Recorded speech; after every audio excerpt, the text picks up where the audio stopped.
Hello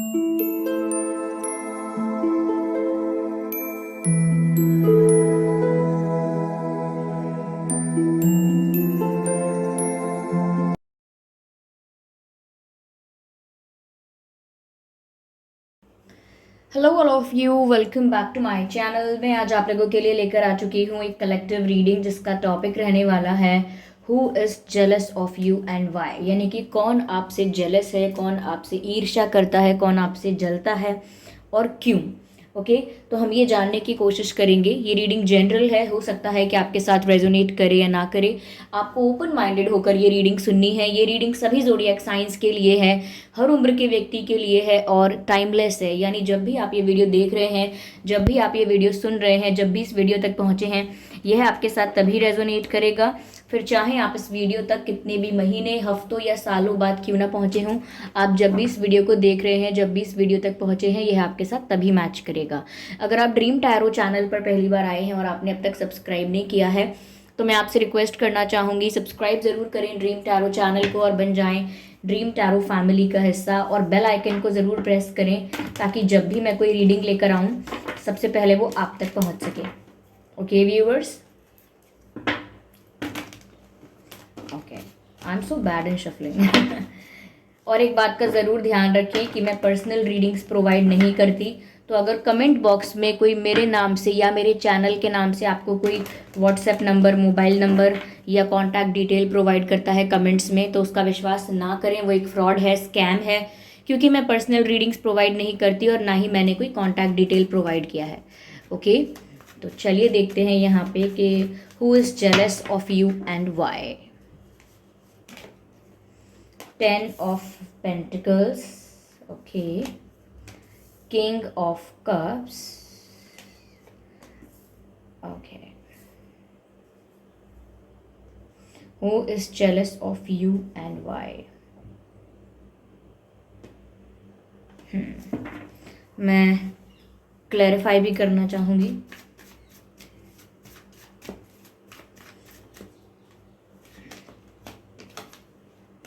okay,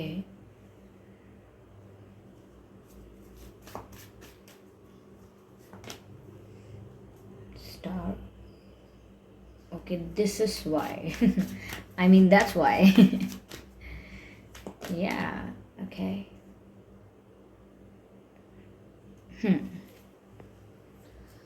so who is jealous of you and why. कौन आपसे जलता है और क्यों। व्यूअर्स, पहली चीज़ यहाँ पर जो नज़र आ रही है, जो आपसे जलते हैं उन्हें आप अच्छे से जानते हैं और इन्हें आप हो सकता है बचपन से जानते हों, स्कूल टाइम से जानते हों या काफ़ी सालों से जानते हों। ऐसा हो सकता है 1 साल, 2 साल, 3 साल, काफ़ी सालों से आप इन्हें जानते हैं। इनके साथ आपका अच्छा फ्रेंडशिप रहा है, कनेक्शन रहा है, जान पहचान अच्छी रही है और इनकी संगत में भी आप काफ़ी समय तक रहे हैं।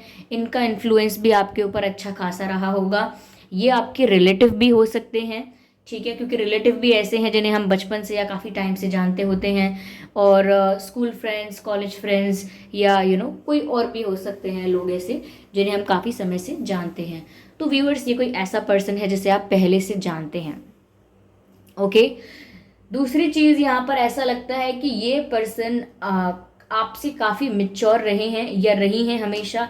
हो सकता है ये आपसे उम्र में बड़ी हैं या बड़े हैं, ठीक है, एक्सपीरियंस में, उम्र में बड़े हो सकते हैं, काफ़ी मिच्योर हैं आपसे ऑलरेडी, आपसे ज़्यादा एक्सपीरियंस हो सकता है इन्हें जीवन का, और मेच्योरिटी भी है। और ये हमेशा आपके वेल विशर बन के आपके साथ रहे हैं या आपके लिए अच्छा सोचेंगे, आपका भला चाहेंगे या आपके लिए आपके लिए जो भी सोचेंगे, आपको जो भी एडवाइस करेंगे, अच्छा ही करेंगे। तो एक वेल विशर के रूप में, एक शुभ चिंतक के रूप में आपके साथ ये हमेशा रहे।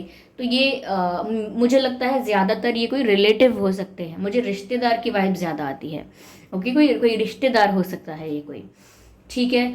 उम्र में बड़े हैं, तजुर्बे में बड़े हैं, काफ़ी मिच्योर हैं और आपके वेल विशर बन के आपके आसपास रहे हैं, हो सकता है। तो आपके आसपास रहे हैं, ये रिलेटिव हो सकते हैं। ऐसा लगता है व्यूअर्स कि ये अपनी लाइफ में भी इंडिपेंडेंट हैं, इनकी खुद की अच्छी लाइफ है। हो सकता है ये मैरिड भी हैं, ये पर्सन, ये मेल हैं या फीमेल हैं, ये अपनी लाइफ में इंडिपेंडेंट हैं, फाइनेंशियली स्टेबल हैं और इनकी शादी भी हो चुकी हो सकती है, हो सकता है इनके बच्चे भी हों, इन सम केसेस ये हो सकता है कि इनके बच्चे हों। तो ऐसा लगता है कि काफ़ी अच्छी लाइफ इनकी करेंटली चल रही है, but they are jealous of you still. Okay, well that's sad. तो ये आपसे जेलस क्यों है, और मैं आपको बताने की कोशिश करती हूँ कि कौन हो सकते हैं, ताकि आप पहचान लें। ये वाटर साइन हो सकते हैं, या ये अर्थ साइन भी हो सकते हैं। Okay, water sign and earth sign possible है यहाँ पे। और मैंने आपसे कहा कि इनके बच्चे भी हो सकते हैं। हाँ, ये नज़र नहीं आ रहा है कि मेल हैं या फीमेल हैं, बट इनको आप जानते हैं पहले से, और बहुत सारे लोगों के लिए मुझे लग रहा है बचपन से जानते हैं। तो व्यूअर्स, ये आपसे जेलस क्यों है, ऐसा क्या कारण है जिस वजह से ये आपसे जेलस हैं? देखिए, पहली बात ऐसा लगता है कि इनकी जो भी लव लाइफ है वो आपके जितनी अच्छी नहीं रही है, या इन्होंने जिसको पसंद किया उसके साथ इनका रिलेशनशिप नहीं रहा। There is something about love life, कुछ लव लाइफ को लेकर है जो ये कंपेयर करते हैं अपनी लव लाइफ को, या कंपेयर करती हैं अपनी लव लाइफ को आपकी लव लाइफ से। और इन्हें देखने पर, ऑब्जर्व करने पर ऐसा लगता है कि आपकी लव लाइफ इनसे कहीं ज़्यादा स्टेबल है, कहीं ज़्यादा अच्छी है। फिर चाहे आपकी लव लाइफ में भी व्यूअर्स कितने भी इशू क्यों ना हो, उनको ये लगता है कि कंपैरेटिवली आपकी लव लाइफ इनसे ज़्यादा अच्छी है, ज़्यादा रोमांटिक है, आपके पास इनसे ज़्यादा रोमांटिक पार्टनर है, आपसे ज़्यादा गुड लुकिंग, आपसे ज़्यादा केयरिंग, आपसे ज़्यादा आपसे ज़्यादा मतलब इनके पार्टनर से ज़्यादा। तो इनको ऐसा लगता है कि आपके जो पार्टनर हैं व्यूअर्स, आपकी लव लाइफ जो है उसमें जो आपके पार्टनर है वो इनके पार्टनर से ज़्यादा लविंग हैं, केयरिंग हैं, और स्टेबल हैं। तो वो कंपेयर करते हैं या करती हैं अपने जीवन से। ओके, ये कोई ऐसा पर्सन हो सकता है जो आपकी फैमिली में एंटर हुआ हो बाद में, जब आपका जन्म हुआ हो सकता है ये पर्सन आपकी फैमिली में ना हो।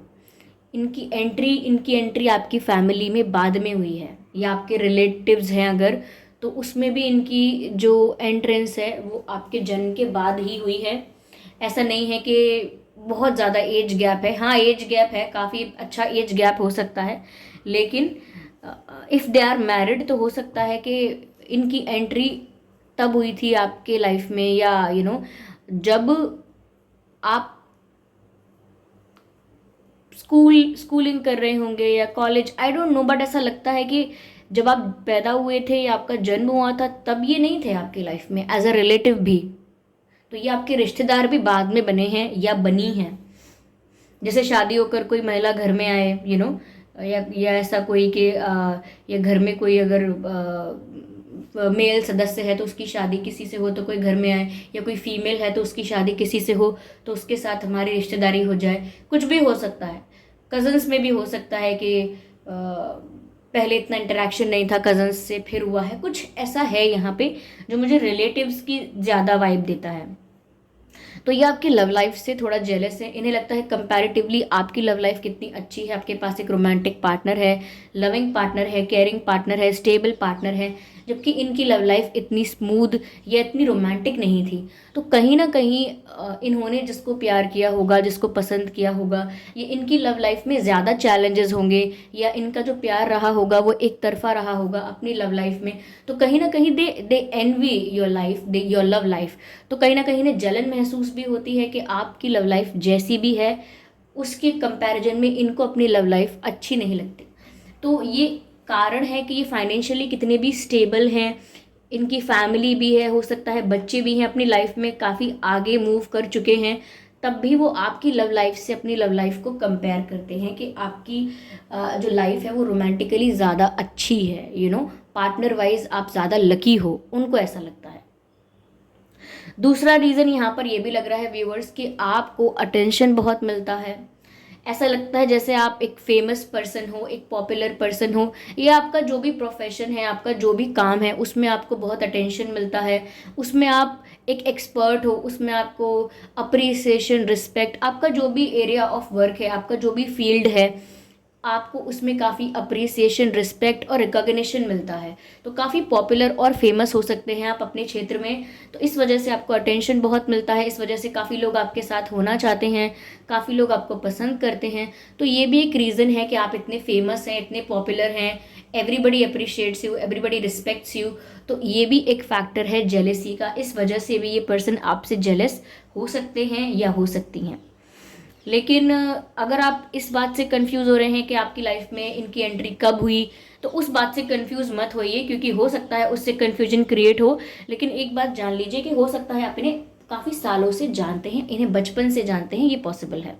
तो मैंने कहा कि आपका फेमस होना, आपका पॉपुलर होना, अपने ही फील्ड में इतनी प्रशंसा हासिल करना और लोग आपको इतनी अटेंशन दें, लोग आप में इतना इंटरेस्ट लें, और लोग आपको चाहें, आप आपसे फ्रेंडशिप करना चाहें, आपके साथ आपके सर्कल में आना चाहें, तो ये भी एक जेलसी का फैक्टर है। क्यों? क्योंकि उन्हें इतना अप्रिसिएशन नहीं मिला अपनी लाइफ में, उन्हें इतनी अटेंशन नहीं मिली। कहीं ना कहीं ये पर्सन थोड़े से अटेंशन सीकर हैं। ये अगर फीमेल हैं तो भी ये थोड़ी सी अटेंशन सीकर हैं। और ये अटेंशन सीकर हैं, वो आपको इस बात से पता लग सकता है कि किसी छोटे से इशू का बहुत बड़ा बहुत बड़ा इशू बना के दिखाना। जैसे अगर फीवर है तो इतना ज़्यादा उसको इतना ज़्यादा उसको एक्सट्रीम बताना, या उसको इतना एग्जैजरेट करके एक्स्ट्रा बताना कि मुझे ये भी प्रॉब्लम है, मेरा क्या होगा, पता नहीं मैं कब ठीक, यानी कि अटेंशन लेने की कोशिश करना। या थोड़ा सा दुख आया, थोड़ी सी कोई तकलीफ है, थोड़ा सा किसी बात का हर्ट हुआ, तो बहुत ज़्यादा रोना, बहुत ज़्यादा ड्रामेटिक होना अटेंशन पाने के लिए। अपने जीवन में कोई थोड़ी सी तकलीफ है उसको बढ़ा चढ़ा के दिखाना ताकि अटेंशन मिले। तो कहीं ना कहीं इन्होंने भी बहुत अटेंशन पाने की कोशिश की है, और मैं कहूँ अटेंशन सीख करने की कोशिश की है अपनी बातों से, अपने झगड़ों से, अपने आर्ग्यूमेंट से या अपनी सिचुएशन से अटेंशन सीख करने की कोशिश की है। और ऐसा इंसान जो होता है वो बार बार अपनी हेल्थ को और अपनी फाइनेंशियल सिचुएशन को या इन चीज़ों को ज़्यादातर एक मुद्दा बनाता है अटेंशन सीख करने के लिए, कि अरे मेरी हेल्थ कितनी ख़राब है, मेरी तबीयत कितनी ख़राब रहती है, मुझे कितनी प्रॉब्लम्स हैं, ये है वो है, और तो हर हर हर इशू में अटेंशन सीख करना। तो ऐसा नहीं है कि प्रॉब्लम होती नहीं है, प्रॉब्लम को एग्जैजरेट करके बताना, क्योंकि वो कहीं ना कहीं जेलस है कि उन्हें इतना अटेंशन नहीं मिलता, उनकी बात को इतनी इंपॉर्टेंस नहीं मिलती, इतनी वैल्यू नहीं मिलती। जितनी अटेंशन इंपॉर्टेंस आपको वैसे ही मिल रही है, यूं ही मिल रही है, बट उन्हें समझना चाहिए। उन्हें ये समझ में नहीं आ रहा है शायद कि यूं ही नहीं मिल रही है। आपको आपके परफेक्शन के लिए, या आपको आपके स्किल्स के लिए, जिस चीज़ के लिए आप फेमस हो, जिस चीज़ के लिए आप पॉपुलर हो, जिस चीज़ के लिए आपको अप्रिसिएशन मिल रहा है, जिस काम में आप एक्सपर्ट हो, उस वजह से आपको अप्रिसिएशन मिलता है, उस वजह से आपको अटेंशन मिलती है। ऑफ कोर्स आपकी पर्सनालिटी एक सेलिब्रिटी लाइक पर्सनालिटी है, एक वाइब्रेंट पर्सनालिटी है, आपकी पर्सनालिटी एक इंस्पायरिंग पर्सनालिटी है। तो इसीलिए लोग आपकी तरफ उस नज़र से देखते भी हैं कि जैसे आपसे कुछ सीखने को मिलता है, आप उनकी इंस्पिरेशन है। तो इसीलिए व्यूअर्स आपको अटेंशन ज़्यादा भी मिलता है। तो ये भी एक रीज़न है जेलेसी का। और साथ ही साथ यहाँ पर ऐसा लगता है व्यूअर्स कि कहीं ना कहीं अगर आपकी ज़िंदगी में उतार चढ़ाव आए हैं, या आप अपने जीवन में आपने फेलियर देखा है, दुख देखा है, तो आपके पास एक सपोर्ट सिस्टम रहा है। चाहे फ्रेंड्स का सपोर्ट सिस्टम हो, सिबलिंग्स का हो, पेरेंट्स का हो, कलीग्स का हो, कुछ ना कुछ सपोर्ट सिस्टम आपके पास हमेशा रहा है। जब भी आपने दुख के समय को फेस किया है, कोई ऐसे संघर्ष से आप गुजरे हैं, कुछ ऐसी सफरिंग आपने फेस की है, तो आपके पास सपोर्ट भी रहा है। वहीं इनको थोड़ी ईर्ष्या हो सकती है कि उनके पास ये सपोर्ट कभी नहीं रहा, या उनको हमेशा मदद के लिए लोगों को बोलना पड़ा, ओके, उनको लोगों को बुलाना पड़ा, बोलना पड़ा, हेल्प मांगनी पड़ी। लेकिन आपके पास एक ऑलरेडी प्रिपेयर्ड एक सपोर्ट सिस्टम हमेशा रहा है। तो कहीं ना कहीं वो आपकी लाइफ से जेलस है। और मैं यहाँ पर ये नहीं कहूँगी कि आपको इनसे गुस्सा होने की ज़रूरत है या आपको बुरा मानने की ज़रूरत है। आपको थोड़ा इन पर दया करने की ज़रूरत है, थोड़ा आपको काइंड होने की ज़रूरत है, क्योंकि ये पर्सन जेलस से ज़्यादा हर्ट है अपनी खुद की लाइफ से। इसीलिए चाहे वो आपसे जेलस हो जाएं, या आप जैसी किसी और की लाइफ देखेंगे, या इससे अच्छी भी किसी और की लाइफ देखेंगे, तो भी वो काफ़ी ईर्ष्या महसूस कर सकते हैं। तो हो सकता है इनकी लाइफ इजी नहीं रही, अब इनकी लाइफ स्टेबल है। ओके, अब इनकी लाइफ स्टेबल है, बट इनको कुछ रिग्रेट्स हैं अपनी लाइफ में, इन्हें कुछ रिग्रेट्स हैं, और वो आपको देखकर और ज़्यादा ट्रिगर हो जाते हैं, या आपकी लाइफ को और ज़्यादा देखकर इनके रिग्रेट्स ट्रिगर हो जाते हैं कि ये ऐसा सब नहीं कर पाए, या ये इनको देखने को ये सब नहीं मिला, या ऐसा ट्रीटमेंट, ऐसा बिहेवियर इनके साथ किसी ने नहीं किया, या इनको ऐसा ट्रीटमेंट नहीं मिला।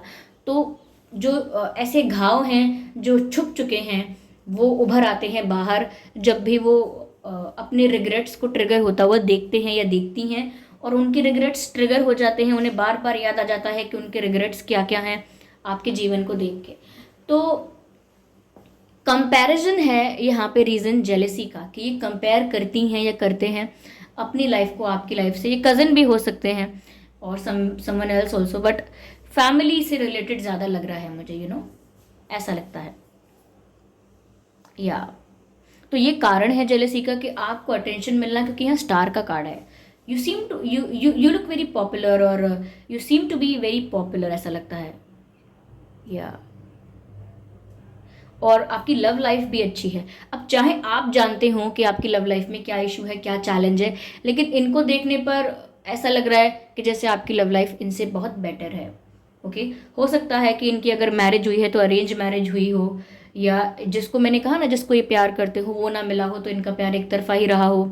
तो काफ़ी रीजंस हो सकते हैं, और मैं कहूँगी कि ये जो सोल है व्यूअर्स, जो कहीं ना कहीं जेलस है आपसे, इस सोल को कहीं ना कहीं आप पॉजिटिव वाइब्स भेजिए कि वो जो कोई भी हैं, जहाँ भी हैं, उनको हीलिंग मिले, या उनको जो शांति मिलनी चाहिए, मन की शांति, वो ज़रूर मिले उनको, और वो इस तरह से जेलस ना रहें, बेचैन ना रहें, अपनी लाइफ को स्वीकार करें, अपनी लाइफ के कर्मा को, अपनी लाइफ की सिचुएशन को, अपनी लाइफ के अप्स एंड डाउन्स को स्वीकार करें, और इस फैक्ट को भी एक्सेप्ट करें कि सबकी लाइफ सेम नहीं होती। ओके, सबकी लाइफ सेम नहीं होती, और अगर हम कंपेयर करने जाएंगे तो फिर कभी भी कुछ भी अच्छा नहीं निकल कर आएगा। तो कंपैरिजन करने की ज़रूरत नहीं है इनको, बट अगर आप नहीं समझ पाए हैं कि ये कौन हो सकते हैं, तो आप अननोइंगली भी ऐसा प्रे कर सकते हैं कि ये जो भी हैं वो हील हो जाएं। इनकी जो भी तकलीफ़ें हैं, इनका जो भी पेन इनका पास्ट में रहा है, जिसकी वजह से अभी तक ये रिग्रेट में हैं, तो वो रिग्रेट से ओवरकम कर लें, मूव ऑन करें, और बहुत सारी चीज़ों को एक्सेप्ट करें। दूसरे को देखकर जलना या ईर्ष्या करना, ये उनको और ज़्यादा पेन में पहुंचाएगा, इससे उनकी हीलिंग नहीं होगी। ठीक है, तो आप अगर मैंने आपको बताया है या आपको एक आइडिया लग गया है कौन हो सकता है, तो देखिए, मैं आपसे फिर से रिक्वेस्ट करूंगी कि आप अपने मन में इनके लिए कोई नेगेटिविटी मत रखिएगा, नेगेटिविटी मत रखिएगा, क्योंकि जैसी इनकी सिचुएशन लग रही है, हो सकता है इन्होंने कुछ फेस किया है ज़्यादा, और कुछ ज़्यादा फेस करने की वजह से वो कंपैरिजन करने लगे हैं या लगी हैं, और डिफ्रेंशिएट नहीं कर पा रहे हैं कि वो जेलस हो रहे हैं या वो आई डोंट नो क्या कर रहे हैं। वो अभी डिफ्रेंशिएट नहीं कर पा रहे हैं, सिर्फ कंपैरिजन में लगे हुए हैं। तो आप यहाँ पर इनके प्रति कुछ नेगेटिव ना सोचें, forgive them for what they are doing, and pray to the universe, pray to divine, pray to universe कि इनकी लाइफ में अच्छा हो। ये अगर किसी पेन में है तो ये हील हो जाएं। ओके, या गॉड ब्लेस देम।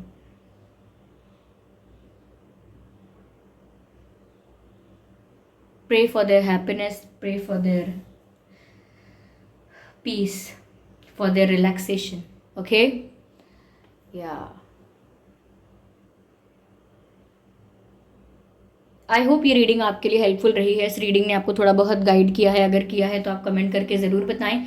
वीडियो को लाइक करना बिल्कुल ना भूलें, सब्सक्राइब ज़रूर करें और बन जाएं ड्रीम टैरो फैमिली का हिस्सा। और एक बार ज़रूर ध्यान रखें कि मैं पर्सनल रीडिंग्स प्रोवाइड नहीं करती हूँ, तो अगर कमेंट बॉक्स में कोई मेरे नाम से या मेरे चैनल के नाम से आपको कोई व्हाट्सएप नंबर, मोबाइल नंबर या कॉन्टैक्ट डिटेल प्रोवाइड करता है, तो उसका विश्वास ना करें, वो एक फ्रॉड है, स्कैम है, क्योंकि मैं पर्सनल रीडिंग्स प्रोवाइड नहीं करती और ना ही मैंने कोई कॉन्टैक्ट डिटेल प्रोवाइड किया है।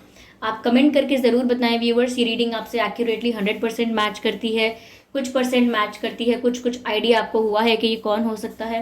ओके, अगर आइडिया नहीं भी हुआ है तो भी आप उनके लिए प्रे करें, उनकी हैप्पीनेस के लिए प्रे करें, ताकि वो अपनी लाइफ को दोबारा या आगे भी किसी के साथ कंपेयर ना करें। ओके व्यूवर्स, चलिए फिर मिलते हैं अगली रीडिंग में। तब तक के लिए bye bye family, bye bye angels, love you all, bye bye.